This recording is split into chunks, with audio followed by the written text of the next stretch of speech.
انا ارسلنا نوحا الی قومہ ان انذر قومک من قبل ان یاتیہم عذاب علیم۔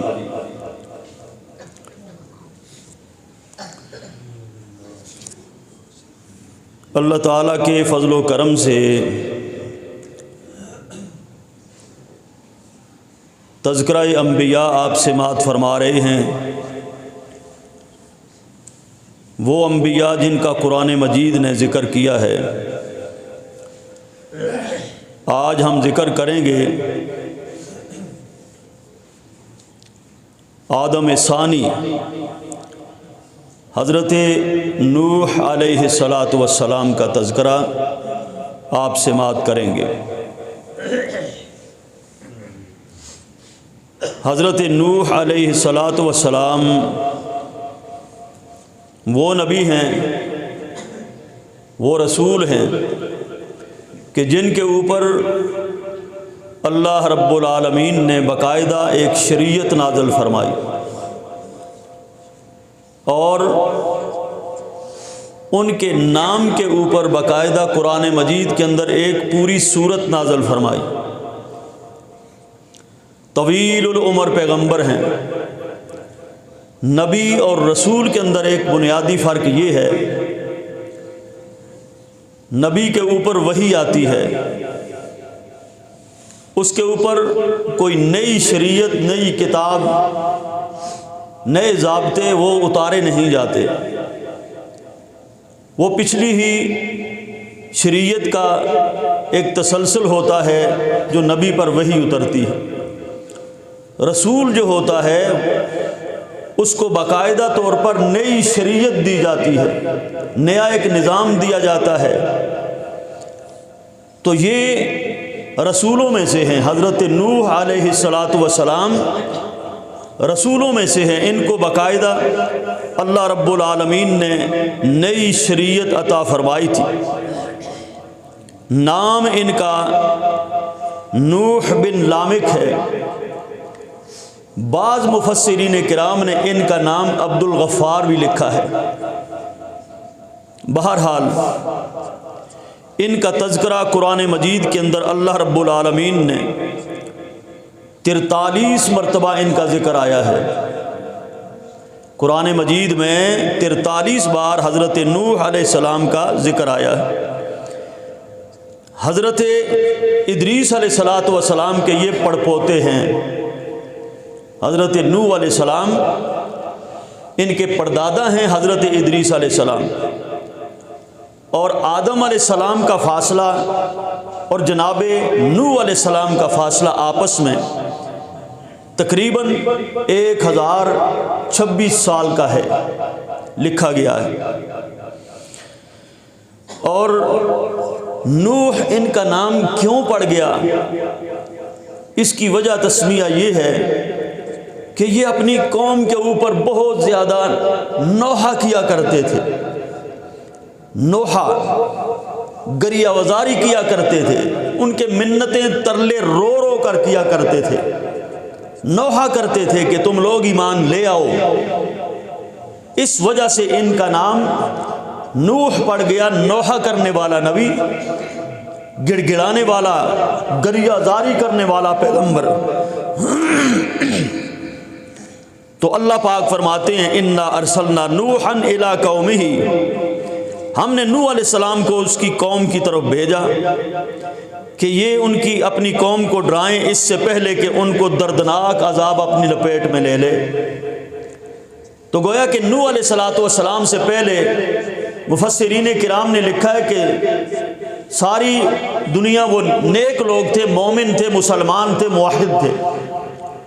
آدم علیہ السلام تک کوئی برائی ان لوگوں میں شرک کی، کفر کی نہیں تھی، لیکن یہ نوح علیہ السلام پہلے نبی ہیں کہ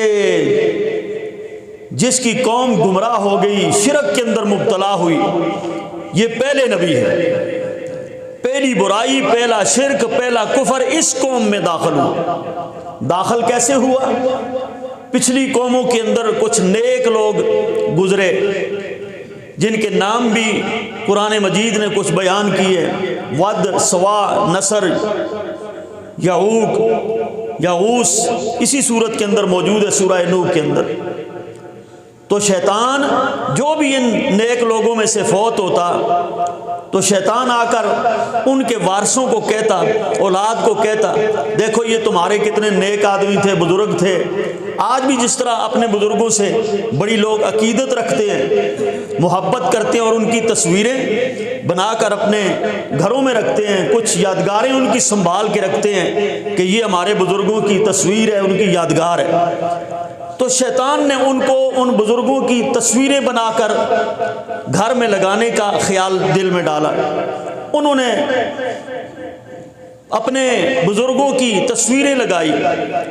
اچھا، پھر جو ان کی اگلی اولاد آئی، سمجھو کہ پوتے پڑ پوتے آئے، انہوں نے تصویروں کے بجائے ان کی مورتیاں بنا لی، مٹی کی سے ہی، لکڑی کی سے ہی، پتھروں کی سے ہی مورتیاں بنا لی کہ یہ کاغذ کی تصویریں ضائع ہو جاتی ہیں، ختم ہو جاتی ہیں، کیوں نہ ہم اپنے بزرگوں کی مورتیاں بنا کے گھروں میں رکھ لیں جو ضائع نہ ہو۔ شیطان نے ہی یہ خیال ان کے دلوں میں بھی ڈالا کہ کاغذ کی تصویر ختم ہو سکتی ہے، آپ مورتی بناؤ۔ مورتیاں بنا کے گھروں میں رکھ دی گئی۔ اب اس سے اگلی نسل جب آئی تو انہوں نے دیکھا کہ ہمارے گھروں کے اندر یہ مورتیاں ہیں، بت رکھے ہوئے ہمارے بزرگوں کے جو نیک لوگ تھے، آباء و اجداد میں سے ہیں۔ تو شیطان نے ان کے دلوں میں ڈالا کہ تمہارے باپ دادے تو ان کی پوجا کرتے تھے، ان کی عبادت کرتے تھے، صبح و شام ان کو سجدہ کرتے تھے، لہذا تم بھی ان کو سجدہ کرو، ان کی عبادت کرو۔ تو پھر تیسری چوتھی نسل جا کر نوح علیہ السلام کے اس زمانے میں ان لوگوں نے اپنے ان نیک بزرگوں کی جن کی یادگاریں تصویر سے شروع ہوئی تھی، مورتیوں اور بتوں تک آ پہنچی، یہ لوگ ان بزرگوں کی عبادت کرنے لگے، اللہ کو چھوڑ کر ان کی پوجا شروع کر دی۔ تو اللہ پاک نے اس قوم کی طرف حضرت نوح علیہ السلام کو مبعوث فرمایا بطور رسول کے، نئی شریعت دے کر کہ اس شرک کا آپ خاتمہ کرو اور اپنی قوم کو سمجھاؤ، اس سے پہلے کہ ان کو دردناک عذاب اپنی لپیٹ میں لے لے۔ تو خیر انہوں نے تبلیغ شروع کر دی حضرت نوح علیہ السلام نے، اور قرآن کہتا ہے کہ نوح علیہ السلام نے دن رات ان کو تبلیغ فرمائی۔ رب انی دعوت قومی لیلا ونہارا فلم یزدہم دعائی الا فرارا۔ اے اللہ، میں نے اپنی قوم کو نہ دن دیکھا نہ رات دیکھی، نہ سردی دیکھی نہ گرمی دیکھی، لیلا ونہارا، ان کو میں نے دن رات تبلیغ کی ہے، لیکن فلم یزدہم دعائی الا فرارا، میری تبلیغ کا ان پر کوئی اثر نہیں ہو رہا، الٹا یہ میری باتوں سے بھاگتے ہیں، لڑائیاں کرتے ہیں، نفرت کرتے ہیں، میری تبلیغ کا ان پہ اثر نہیں ہو رہا۔ آج بھی جو باپ دادوں کے رسم و رواج پر لوگ چلتے ہیں نا، ان پر کوئی اثر نہیں ہوتا، کہتے ہیں جی ہمارے باپ دادے غلط تھے، ہمارے باپ دادے غلط تھے، ہم اپنے باپ دادے کے دین کو چھوڑ دیں۔ او بھائی، جو قرآن ہے اس کو دیکھو، رسول کا جو فرمان ہے اس کو دیکھو، نبی کی سنت کا پتہ کرو۔ باپ دادوں کی رسم و رواجوں کا نام دین نہیں ہوتا۔ یہی حال قوم نوح کا تھا، کہتے تھے ہم اپنے باپ دادوں کے رسم و رواجوں کو، دین کو ہم نہیں چھوڑیں گے، تو وہ بھاگنے لگے۔ تو نوح علیہ السلام نے دن رات ان کو تبلیغ کی، حتیٰ کہ نوبت یہاں تک آ گئی کہ نوح علیہ السلام کو وہ تکلیفوں پر تکلیفیں دے رہے تھے، پتھر مار رہے تھے، اور یہ لوگ نوح کو دیکھتے ہی اپنی انگلیوں کو کانوں میں ٹھونس لیا کرتے تھے کہ ہم تیری کوئی بات سننے کے لیے تیار نہیں، اپنے باپ دادوں کے خلاف یا اپنے بزرگوں کے خلاف جن کی ہم عبادت کرتے۔ اللہ اکبر۔ تو یہ سلسلہ چلتا رہا، 950 سال گزر گئے، اللہ اکبر، 950 برس۔ بھائیو، یہ بات کہنا آسان ہے اور لکھنا آسان ہے، لیکن 950 سال کسی بگڑی ہوئی قوم کو دن رات تبلیغ کرنا، یہ بڑے ہی دل گردے کی بات ہے۔ تو تو نوح علیہ السلام نے اتنا لمبا عرصہ ان کو تبلیغ فرمائی، لیکن ان کے فرار اور کفر کے اندر کوئی اور ہی زیادہ ہوتے چلے گئے، اور مفسرین کرام نے لکھا ہے 950 سال کے اندر گنے چنے مسلمان ہوئے، تقریباً 80 یا اس کے آگے پیچھے کچھ لوگ مسلمان ہوئے جو ایمان لائے، نوح علیہ السلام کی امت میں شامل ہوئے۔ اللہ اکبر۔ تو اس کا یہ مطلب نہیں ہے کہ نوح علیہ السلام ان کی بات میں نعوذ باللہ اثر نہیں تھا۔ آج بھی لوگ کہتے ہیں نا ان مولویوں کی باتوں میں اثر ہی نہیں ہے جی آج کل، وہ اثر میرے بھائیوں نبیوں نے تبلیغیں کی ہیں، تو کیا ہم یہ اخذ کریں کہ نوح علیہ السلام کی بات میں نعوذ باللہ اثر نہیں تھا؟ ہدایت اسی کو ملتی ہے جس کو اللہ چاہتا ہے، اللہ دیتا ہے، عطا فرماتا ہے۔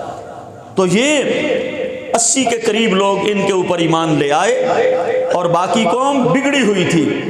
جب نوح علیہ السلام کی تکالیف اور عظیمت میں اضافہ ہو گیا، لوگ مان رہے نہیں رہے، لمبا زمانہ گزر گیا، 1000 سال ہونے کو ہے، تو نوح علیہ السلام بھی جلالی طبیعت کے مالک تھے، گریا بھی کیا، نوحہ بھی کیا، رو رو کے بھی دعوتیں دی ان کو، لیکن کوئی اثر نہیں۔ تو نوح علیہ السلام نے پھر دعا کے لیے ہاتھ اٹھا دیے، رب لا تذر علی الارض من الکافرین دیارا انک ان تذرہم یضلوا عبادک ولا یلدوا الا فاجرا کفارا۔ اس انداز سے دعا فرمائی، اے اللہ اس زمین کے اوپر کوئی کافر باقی نہ رہے، لا تذر علی الارض من الکافرین دیارا، ان کافروں کا ایک گھر بھی باقی نہ رہے، انک ان تذرہم یضلوا عبادک، اگر تو نے ان کو زمین پر چھوڑا باقی، یضلوا عبادک، تیرے بندوں کو یہ گمراہ کریں گے، ولا یلدوا الا فاجرا کفارا، ان کے نطفے سے بھی جو اولاد ان کی پیدا ہوگی وہ بھی کافر ہی پیدا ہوگی، اے اللہ ان کو برباد کر دے۔ نکو نک ہو گے نا حضرت نوح علیہ السلام، 1000 سال 950 سال بڑی بات ہوتی ہے، الٹا یہ مار رہے ہیں نوح علیہ السلام کو۔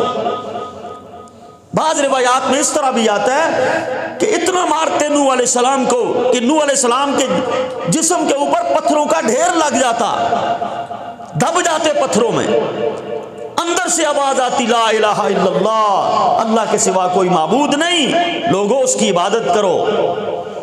تو میرے بھائیوں ایک لمبا زمانہ انہوں نے اس طرح تبلیغ کی، جب یہ دعا کی اللہ کافروں کے گھر مٹا دے، ان کی گودیں بھی اجاڑ دے، تو پھر اللہ نے فرمایا اے میرے نوح وَاصْنَعِ الْفُلْكَ بِأَعْيُنِنَا وَوَحْيِنَا وَلَا تُخَاطِبْنِي فِي الَّذِينَ كَفَرُوا إِنَّهُمْ مُغْرَقُونَ، اے نوح کشتی بناؤ ہمارے سامنے، ہمارے دیکھتے دیکھتے کشتی بناؤ ہماری نگرانی میں، اور ان کافروں کے بارے میں اب کوئی سفارش نہیں کرنی، آپ نے کوئی رحم دلی نہیں دکھانی، ہم ان کو پکڑنے والے ہیں، آپ کشتی تیار کرو۔ نوح علیہ السلام کشتی بنانے کے لیے مفسرین نے لکھا ہے انہوں نے ساگوان کا درخت استعمال کیا۔ ساگوان بڑا مضبوط درخت ہوتا ہے اور یہ اس کی بڑھوتری بہت آہستہ ہوتی ہے۔ بعض مفسرین نے تو یہاں تک لکھا ہے کہ انہوں نے درخت وہ لگائے کہ یہ درخت لگاؤ، حکم دیا گیا، وہ ساگوان کے درخت لگائے، 100 سال ان کے بڑھنے پر لگے، 100 سال بڑھنے پر لگے، پھر اس کے بعد 100 سال کشتی کی تیاری پر لگے۔ نوح علیہ السلام نے اس انداز سے وہ کشتی ساگوان درخت کے تختوں سے بنائی، اور دنیا کے اندر وہ پہلی کشتی ہے۔ نوح علیہ السلام سب سے پہلے موجود ہیں سفینہ، کشتی، بحری جہاز بنانے والے، وہ اللہ کے نبی حضرت نوح علیہ السلام ہی ہیں۔ اور اس کشتی کی لمبائی چوڑائی کیا ہے؟ مفسرین نے لکھا ہے 300 ہاتھ 1.5 فٹ کا ہوتا ہے، 300 ہاتھ کشتی لمبی تھی، اور 50 ہاتھ اس کی چوڑائی تھی، اور 30 ہاتھ اس کی ہائٹ تھی۔ اتنا بڑا بیری بیڑا حضرت نوح علیہ السلام نے تیار فرمایا، اور اس کی 3 منزلیں تھیں۔ سب سے نیچے والی منزل اس کے اندر درندے تھے، جانور تھے، اور اس سے اوپر والی منزل میں انسان تھے، مومن تھے، اور بلائی منزل تیسری پر وہ پرندے تھے سارے۔ تو یہ کشتی کا مختصر حال تھا جو حضرت نوح علیہ السلام نے اس کی تیاری بھی لکھا ہے کہ 100 سال اس کو بھی لگ گئے بناتے ہوئے، اور کافر مذاق کرتے کہ یہاں صحرا کے اندر کیسی کشتی تو چلائے گا اور پانی کہاں ہے؟ تو نوح علیہ السلام سے مذاق کرتے۔ نوح علیہ السلام ان کو جواب دیتے، آج تم مجھ پہ ہنس رہے ہو، ایک وقت آنے والا ہے کہ میں تمہارے اوپر ہنسوں گا۔ اللہ اکبر۔ جب کشتی تیار ہو گئی تو حکم دیا گیا ایمان والوں کو سوار کرو اور خود بھی سوار ہو جاؤ۔ بسم اللہ و مجریہا و مرساہا ان ربی لغفور الرحیم۔ بسم اللہ پڑھ کے کشتی پر سوار ہو جاؤ اور ایمان والوں کو سوار کرو، اور اس کے اندر ہر چیز کا جوڑا جوڑا سوار کرو۔ بعض مفسرین نے اس طرح لکھا ہے کہ کشتی کے اندر سب سے پہلے جو داخل ہوا وہ پرندہ تھا طوطی، طوطے کی مادہ طوطی تھی، وہ سب سے پہلے کشتی میں داخل ہوئی، اور سب سے آخر میں گدھا داخل ہوا۔ گدھا پتہ ہے نا، کھینچتے ہیں تو بہت پیچھے کی طرف ہی زور دیتا ہے، تو وہ سوار نہیں ہو رہا تھا، اسی طرح کھینچ کر، تو اس کی مفسرین نے لکھا ہے دم کے ساتھ شیطان بھی داخل ہوا۔ گدھا آخر میں داخل ہوا اور اس کی دم کو شیطان نے پکڑا ہوا تھا، شیطان بھی اس کی دم کے ساتھ نوح علیہ السلام کی کشتی میں داخل ہوا۔ تو بہرحال اللہ کہتے ہیں تنور کے اندر جب پانی پھوٹ پڑا تو ہم نے ان کو سوار ہونے کا حکم دیا۔ اب تنور کیا ہے؟ بعضوں نے لکھا یہ تنور وہی ہے جس کے اندر آگ جلائی جاتی ہے، روٹیاں پکائی جاتی ہیں۔ بعض مفسرین نے لکھا نہیں، یہ ایک اس علاقے میں کسی مقام، کسی جگہ کا نام تھا تنور، کہ اے نوح فلان جگہ سے جب تنور سے پانی ابلے تو آپ سوار ہو جانا، کسی مقام کا نام تھا۔ بہرحال پانی اس مقام سے ابلا تو یہ سارے نوح علیہ السلام کی امت کے مومن بھی اور یہ جانور ہر چیز کا جوڑا جوڑا بھی انہوں نے سوار کر لیا، اور یہ بارش برسنا شروع ہو گئی، زمین پھٹ گئی اور زمین سے پانی کے فوارے ابلنا شروع ہو گئے، اور یہ 40 دن تک زمین سے بھی پانی ابلتا رہا، آسمان بھی پانی برساتا رہا، اور بے شمار پانی برسا۔ انا لما طغى الماء، قرآن کہتا ہے پانی سرکش ہو گیا، پانی سرکش ہو گیا، بفر گیا پانی۔ اب جب پانی بفر گیا تو نوح علیہ السلام کا بیٹا سامنے پانی کی موجوں میں کھڑا ہے، اور نوح علیہ السلام اپنے بیٹے کو کہہ رہے ہیں یا بنی ارکب معنا، او بیٹے ادھر آؤ۔ بیٹے کا نام کینان تھا، آؤ بیٹے میرے ساتھ کشتی میں سوار ہو جاؤ۔ تو کہتا ہے چونکہ وہ اپنے والد محترم کی بات نہیں مانتا تھا، نبی نہیں مانتا تھا، مسلمان نہیں تھا، وہ کافروں کے ساتھ تھا، نوح علیہ السلام کی ایک بیوی بھی کافر تھی، تو وہ اس کا بیٹا تھا، تو گویا کہ یہ اس کی ماں کی تربیت کا اثر تھا کہ وہ ماں کے پیچھے چلا ہے، باپ کے دین پر وہ نہیں چلا، اس لیے وہ کشتی میں سوار نہیں ہوا۔ کہنے لگا سآوی الی جبل یعصمنی من الماء، میں اس پہاڑ کی چوٹی پہ چلا جاؤں گا تو یہ پانی سے میں بچ جاؤں گا۔ تو آپ نے نوح علیہ السلام نے فرمایا لا عاصم اليوم، آج کے دن کوئی بھی نہیں بچے گا، وہی بچے گا جس پر اللہ اپنا رحم فرمائے گا۔ ابھی باتیں ہی ہو رہی تھی، حال بینہم الموج، قرآن کہتا ہے ایک موج آئی ان کے درمیان اور بیٹے کو بہا کے لے گئی۔ تو یہ ماں کی گودوں کا بھی اثر ہوتا ہے، تربیت کا بھی اثر ہوتا ہے، کیونکہ ماں کی جو گود ہوتی ہے، پہلا مدرسہ، پہلی تربیت، پہلا کالج، پہلی یونیورسٹی وہ ماں کی گود ہوتی ہے، وہاں سے پروان چڑھتے ہیں بچے اور وہاں سے ذہن بنتا ہے۔ تو ماؤں کو چاہیے اپنے بچوں کی تربیت دین کے اوپر کیا کریں۔ جب بچہ بولنے لگے، چلنے لگے، دیکھنے لگے، سننے لگے، ان کو قرآن کی تعلیم دے، دین کی تعلیم دے، نماز کی تعلیم دے، قرآن انہیں پڑھائیں، سکھائیں، تو پروان ہو کر بڑے ہوں گے جب وہ اس تربیت، بنیادی تربیت کا اثر آئے گا۔ تو اگر ماؤں نے تربیت نہیں کرنی تو پھر بچے بگڑے ہوئے ہوتے ہیں، پھر باپ کی نہیں مانتے، بڑے ہو کے گھر والوں کی بات نہیں مانتے، اس ماں کی نہیں مانتے، والدین کے نافرمان پیدا ہوتے ہیں۔ پھر جب وہ 12-14 سال سے ٹپ جاتے ہیں نا، آگے نکل گئے، پھر ان پر کسی بات کا کوئی اثر نہیں ہوتا، ایسے وہ بگڑ جاتے ہیں بچے نوجوان، پھر کوئی بات ان پہ اثر نہیں کرتی۔ لہٰذا پہلی فرصت میں ماؤں کو چاہیے کہ اپنے بچوں کی تربیت صحیح نہج پر، اسلامی نہج پر کیا کرے۔ وہ اس میں برابر کی شریک ہے اللہ کے ہاں، ان کو کل جواب بھی دینا ہوگا۔ اللہ اکبر۔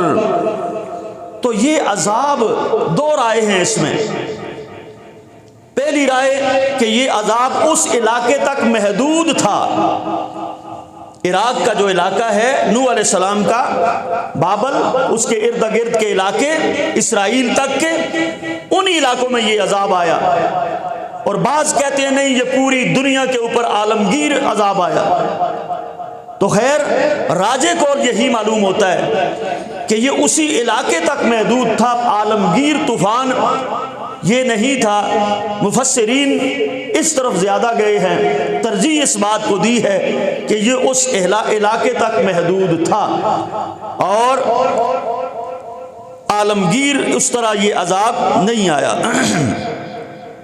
تو خیر جی، یہ 40 دن پانی برستا رہا اور 40 دنوں کے بعد یہ بارش تھمی، اور پھر یہ کشتی سفینہ بحری بیڑا نوح علیہ السلام کا 6 مہینوں تک اس پانی کے اوپر تیرتا رہا۔ 6 مہینے تک پانی خشک نہیں ہوا۔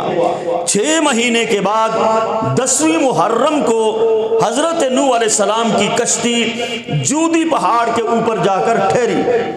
قرآن کہتا ہے وَاسْتَوَتْ عَلَى الْجُودِ، جودی پہاڑ کے اوپر وہ کشتی ٹھہری۔ مفسرین نے لکھا ہے 6 مہینے گزر گئے تھے اور 10ویں محرم کا دن تھا جب نوح علیہ السلام کی کشتی جودی پہاڑ پہ رکی، اور نوح علیہ السلام نے بعض تفسیروں کے نزدیک پرندے کو بھیجا، کبوتر کو بھیجا کہ جاؤ دیکھو زمین پر پانی کتنا ہے، خشکی اور تری کا پتہ کر کے بتاؤ۔ تو اس پرندے نے ایک خشک ٹہنی لا کر دکھائی، پھر معلوم ہوا کہ پانی خشک ہو چکا ہے۔ تو نوح علیہ السلام جودی پہاڑ کے اوپر اتر گئے۔